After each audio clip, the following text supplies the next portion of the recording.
Olá pessoal, tudo bom? Tivemos um problema ali na live, não conseguimos subir a live para o canal do YouTube, então vou gravar aqui uma síntese do que foi trabalhado na live, para que aqueles que não tiveram a oportunidade de assistir possam fazer agora. Nós estávamos falando do artigo 5º, caput da Constituição. Estávamos falando da questão dos direitos fundamentais. E começamos a trabalhar uma ideia que foi a ideia do princípio da isonomia. Porque o artigo 5º caput da Constituição, ele começa de que maneira? Todos são iguais perante a lei, sem distinção de qualquer natureza, garantindo-se aos brasileiros e aos estrangeiros residentes no Brasil, e aí ele trabalha uma série de inviolabilidade. Então, a primeira coisa que eu quero chamar a atenção de vocês é com relação à questão que é a questão da isonomia, do princípio da isonomia. Porque esse princípio, ele funciona de que maneira? Ele é um gênero, e esse gênero isonomia vai comportar duas espécies. Então nós vamos ter uma isonomia, que é uma isonomia formal, que é a famosa igualdade perante a lei, uma igualdade que não traz nenhuma distinção, e temos uma isonomia, que é uma isonomia material. E essa isonomia material, ela trabalha exatamente o quê? Ela trabalha exatamente com o tratar os iguais na medida de suas desigualdades. Então, nesse sentido, nós vamos perceber, efetivamente, que na isonomia formal, todos são iguais perante a lei. Não há distinção de credo, raça, sexo, questões de nacionalidade, ser nato, naturalizado. Não há nenhum tipo de distinção que podemos aplicar. Porém, na isonomia, que é a isonomia que nós chamamos de isonomia material, é o tratamento igual, que nós vamos dar? Não. Na isonomia material, a ideia é justamente o quê? Tratar os iguais na medida de suas desigualdades. Exemplo, homens e mulheres, segundo o artigo 5º da Constituição, inciso 1, são iguais em direitos e obrigações. São iguais em direitos e são iguais em deveres. Porém, nós vamos perceber que quando se trata de aposentadoria, há distinção entre homens e mulheres em razão, por exemplo, do quê? Em razão, por exemplo, do tempo de contribuição e da idade para aposentar. Vimos mais. Nós temos distinção entre brasileiro nato e brasileiro naturalizado. Por exemplo, se pegarmos o artigo 12, parágrafo 3º da Constituição Federal, nós vamos perceber que o brasileiro, que é o brasileiro nato, ele pode ser presidente da República, mas o naturalizado não. O naturalizado pode até ser deputado, pode até ser senador, mas ele não poderá ser o quê? Presidente da Câmara dos Deputados, nem presidente do Senado Federal. O naturalizado, ele, por exemplo, poderá ser ministro do STJ, mas não poderá ser ministro do Supremo Tribunal Federal. Poderá ser ministro da Justiça, mas não poderá ser ministro da Defesa. Então, há distinções. Isso é uma isonomia que nós chamamos de isonomia material. Tratamos os iguais na medida de suas desigualdades. Se formos olhar ao artigo 5º, inciso de número 51 da Constituição Federal, nós vamos perceber que no artigo 5º, inciso 51, há distinções entre brasileiro nato e naturalizado no que tange à extradição. O nato não poderá ser extraditado na forma passiva. mas o naturalizado pode ser extraditado na forma passiva. Por exemplo, se ele cometeu crime comum antes da naturalização ou haja comprovado envolvimento em tráfico ilícito de entorpecentes. São distinções entre brasileiros em razão de ser naturalizado, distinções entre homens e mulheres.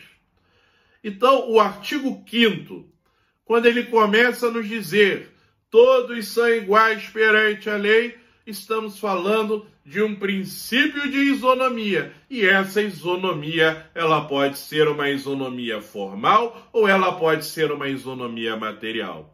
E se ela é formal, é uma igualdade sem distinções, é uma igualdade na lei. Se ela é material, essa igualdade permite olharmos para as distinções entre brasileiro nato, brasileiro naturalizado, homens e mulheres, para citar algumas distinções.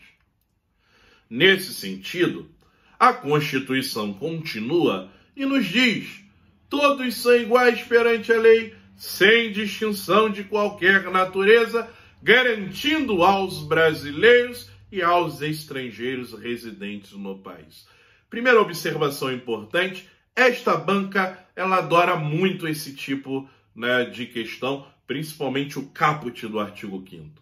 Então já caiu em prova perguntando quem seriam esses destinatários dos direitos. E aí eles pegaram e fizeram uma pegadinha em cima da questão do estrangeiro e do brasileiro. Por quê? Quando falamos em brasileiros, estamos falando em brasileiro nato e brasileiro naturalizado.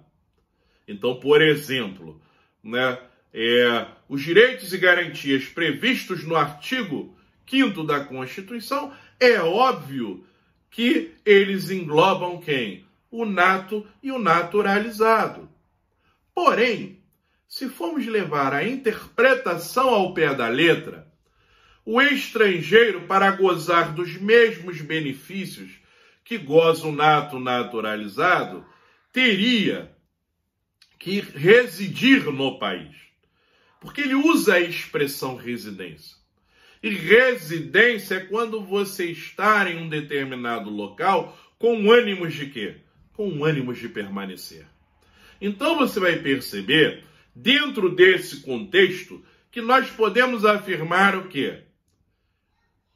Se for levar ao pé da letra, estrangeiro só terá benefícios se for residente. E é óbvio que isso não é uma verdade. É óbvio que isso está errado e esta banca já brincou com isso. E aí a resposta que a banca queria é que você dissesse que os direitos e garantias fundamentais previstos no artigo 5º da Constituição, eles são extensivos também a quem? Aos estrangeiros residentes e não residentes em nosso país. Basta você imaginar que esse estrangeiro, ele virá ao nosso território a turismo, por exemplo. Que ele virá ao Brasil para a prática do turismo. Estando no Brasil para a prática de turismo, ele não teria direito, garantia o seu direito à vida? É impossível pensar nisso, Então é óbvio que ele está garantido. É óbvio que o estrangeiro residente e não residente em nosso país goza dessas garantias previstas no artigo 5º da Constituição Federal. Por outro lado, eu queria que vocês verificassem que a Constituição, no artigo 5º, caput, trata de uma série de inviolabilidades. Por exemplo, inviolabilidade ao direito de propriedade.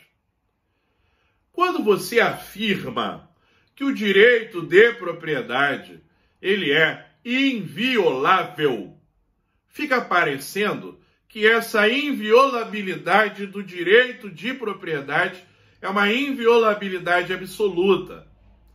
E ela não é uma inviolabilidade absoluta. ela é uma inviolabilidade relativa. Por que relativa? Porque o direito de propriedade, a propriedade, ela pode ser perdida. Esta banca adora muito essa questão sobre direito de propriedade. Então, por exemplo, se pegarmos o artigo 5º, inciso de número 22 da Constituição Federal, ele continua trabalhando a ideia do quê? Ele continua trabalhando a ideia de que o direito de propriedade é inviolável. Está lá no artigo 5º, inciso 22. O artigo 5º, inciso 23, já começa a trabalhar a exceção à regra.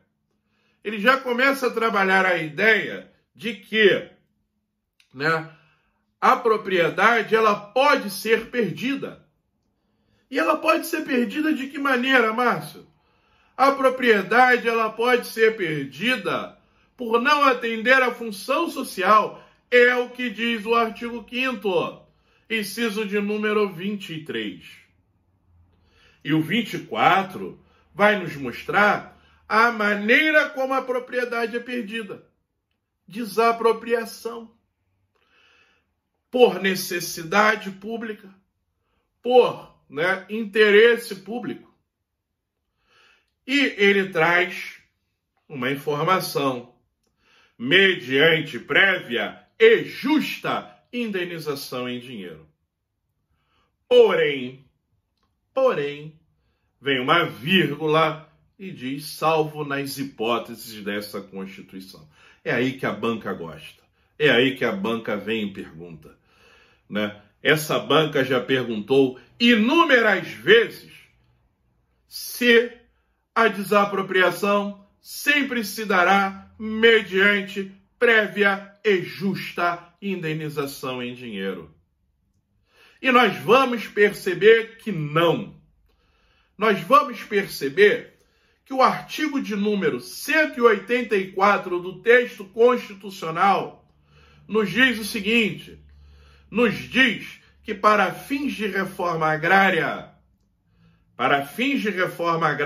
nós podemos ter a desapropriação mediante pagamento em títulos da dívida agrária, os chamados TDAs.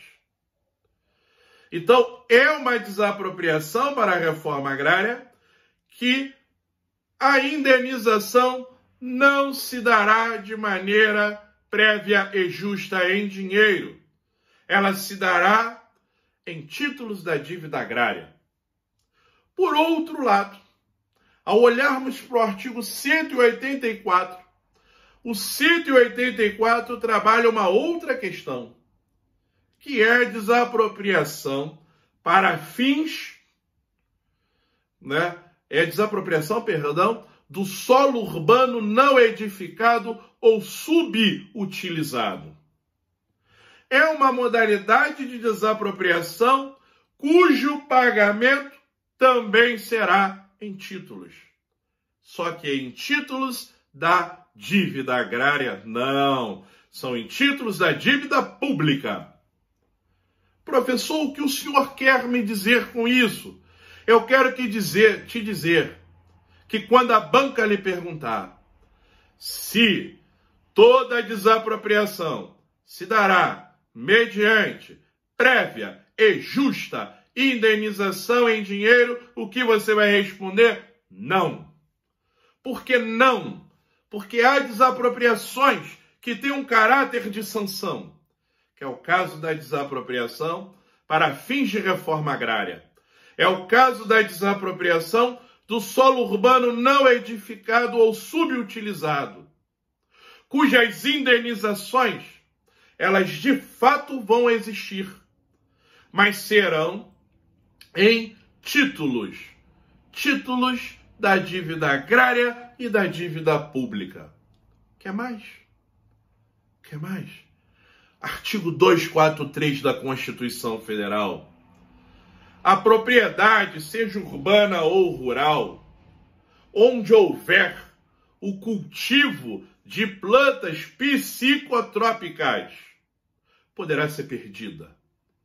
Ele usa o termo expropriação mediante prévia e justa.